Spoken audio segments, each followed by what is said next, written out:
my good friend Mark's house. He is an excellent herp keeper, and he has a little bit different taste in herps than me.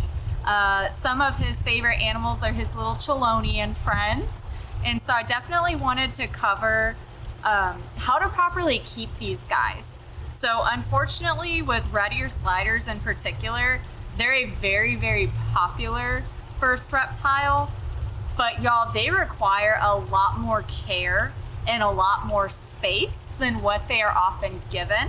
And so Mark here has an excellent setup for his pair of red ears. And so he was kind enough to offer to do a little bit of a husbandry guide on these guys. So this is by no means a super in-depth one.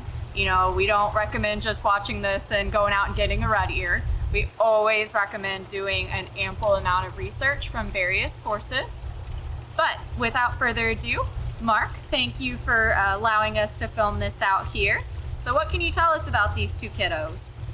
Well, these are my two red-eared sliders. This one I'm holding here is named Link, and then the other one is Cuff, as in Cuff Link.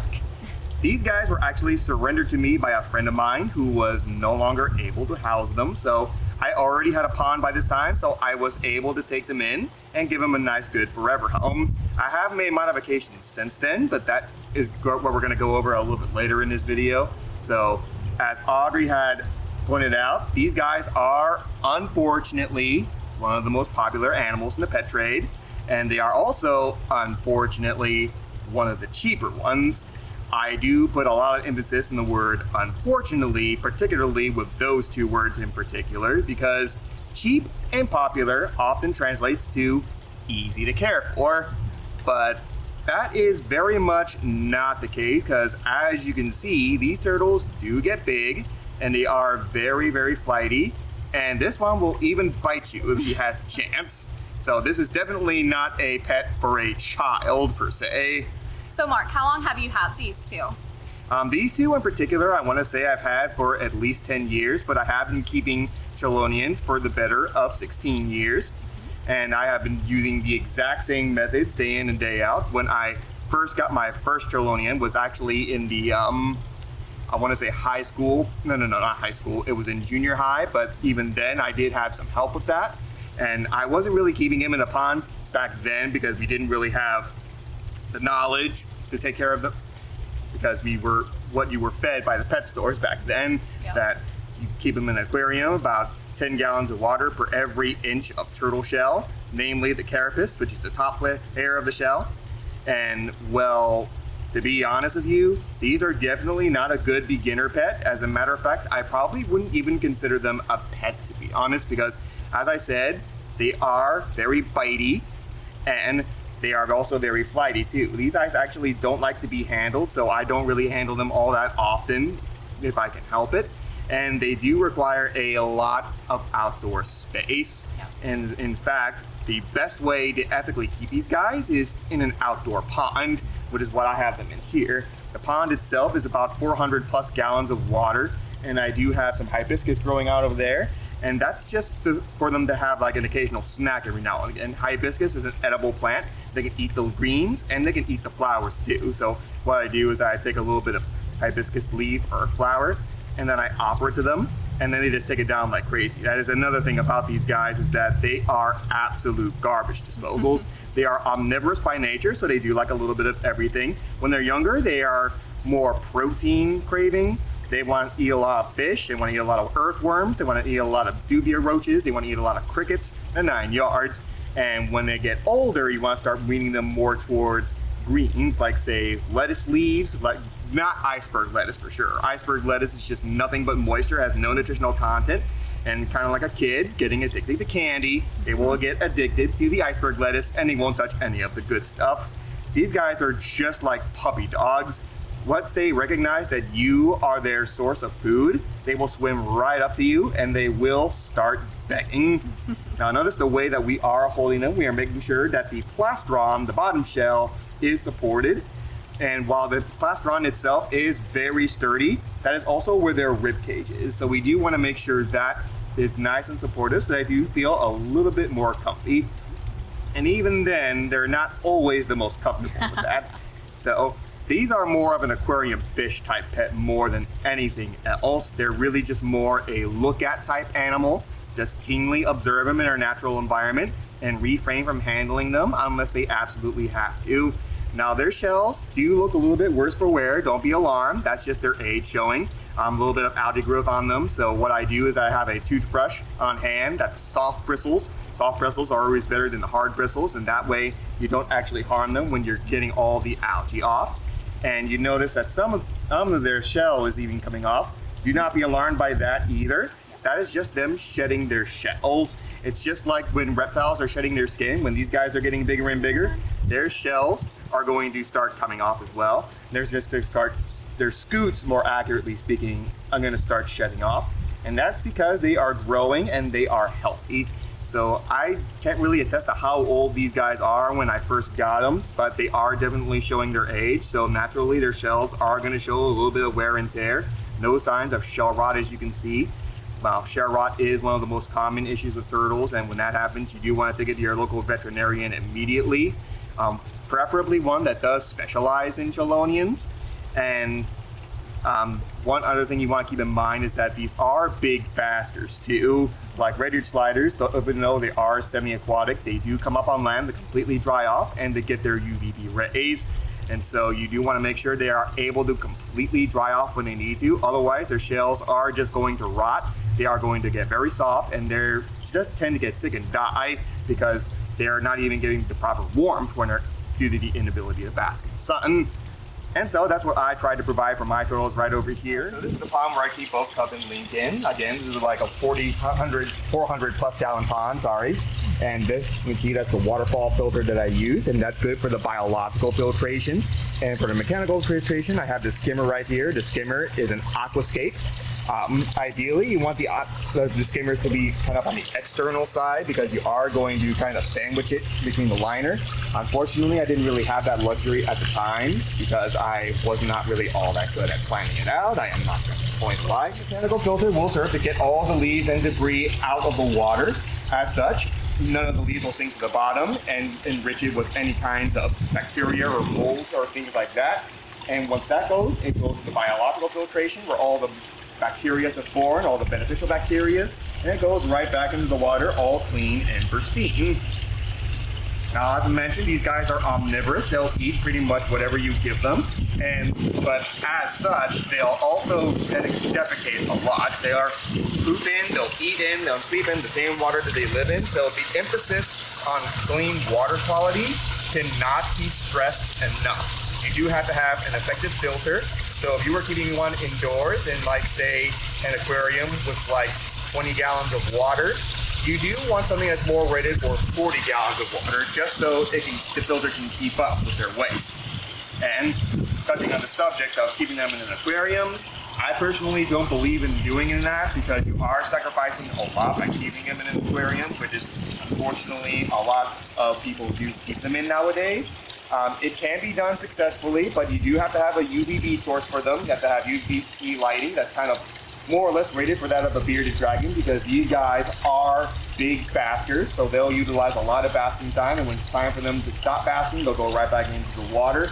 But really, the best way to keep them is in an outdoor pond. Now, I realize that's not always feasible in some areas. Sometimes you have to keep them. The next best thing would be in a turtle tub. Those fancy Waterland tubs that you can find online, or in an aquarium is probably the third best thing, which I would probably stay clear of for as long as possible because they don't really make aquariums with turtles in mind. You can probably makeshift your own, see how that will work for you.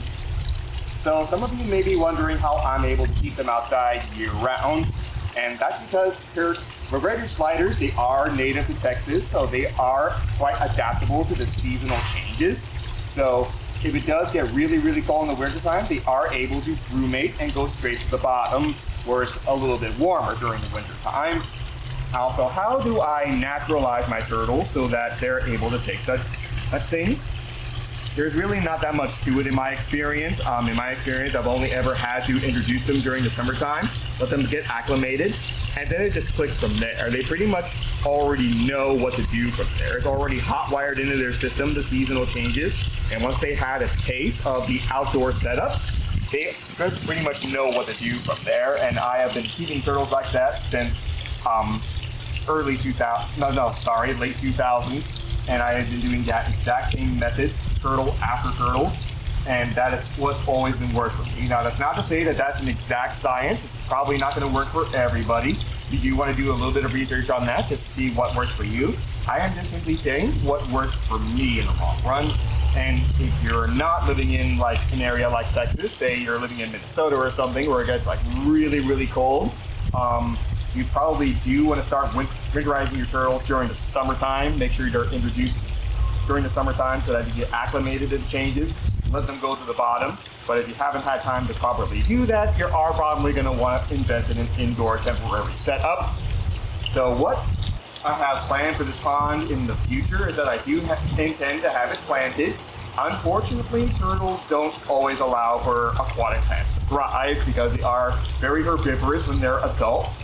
And so they will absolutely destroy almost any plant that you automatically put in there. But never let it be said that it can never be done. So how you do that is that you want to introduce your aquatic plants first before you actually put in your turtles, and just let the plants acclimate for about like maybe 1 or 2 months. Let it become very well established. And once they are growing like crazy, then you can put the turtles in, and they'll already have a ready food supply. So one other thing I want to touch up on is their supplementation, because suffice it to say, Chelonians come with their own special set of challenges. With the aquatic turtles in particular, supplementation is kind of difficult because you can't really supplement them with the powders, because if you try to put powders on, like say their lettuce leaf or a cricket, and it goes in the water, the supplement is already gone. But there is another simpler way to do that. What you do is that you give them turtle food. And turtle food is often marketed as their staple diet, but that's not necessarily the case. As a matter of fact, at best, it would only be like a secondary diet or so.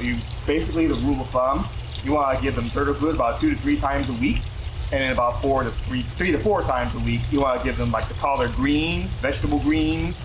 On occasion, you can give them fruits like berries and such. That should make up no more than about 10% of their diet, though. And then occasionally, you can also give them insects, like you can give them crickets, you can give them dubia roaches, red runner roaches, orange head roaches. It's not really any roach you can go wrong with, just as long as it is captive raised and hasn't gotten into any junk like pesticides.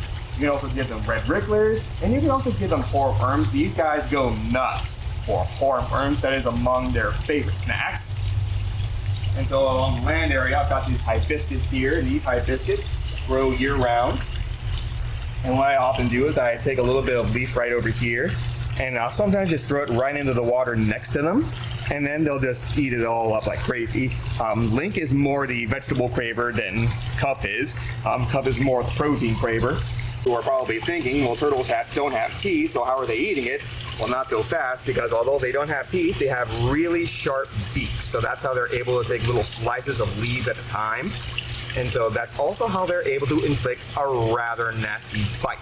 And so if one does bite you, not immediate cause for alarm, but if it does, it will draw blood. I will say that. So while I'm talking about ponds here, I do want to mention basking, because I cannot stress the need to bask enough, because they do need to be able to get out of the water and completely dry off whenever they need to. So I do have various basking points right here with these rocks right over on the edge of the ponds. I also have this big giant piece of cork right over here that they can just climb up and just bask the day away. And they can also go inside the cork tube if they ever need to. Also from that side if they ever need to as well. And they also have some goldfish and koi in there as well. You are able to have goldfish and koi with them as long as A, you introduce the fish in first before you introduce the turtles, and B, make sure they're big enough so that the turtles are not as inclined to go after them. And also C, yes there is a C, you want to make sure that they do have enough space to also get away from the turtles.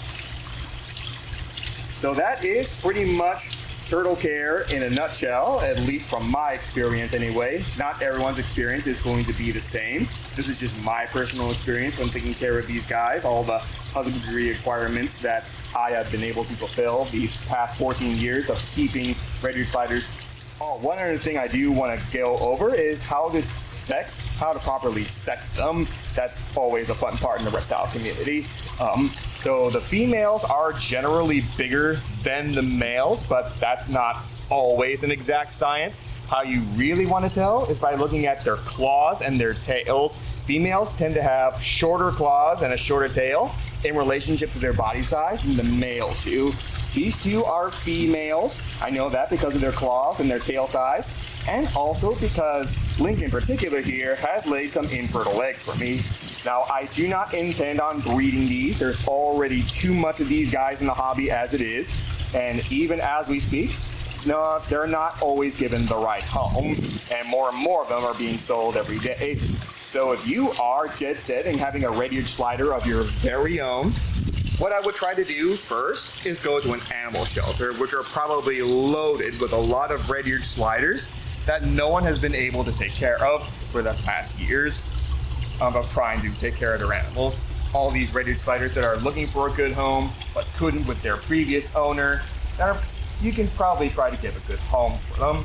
Again, you want something kind of like this, a semi-aquatic setup, preferably outside if you are able to, preferably in a pond-like setup like you are able to do here.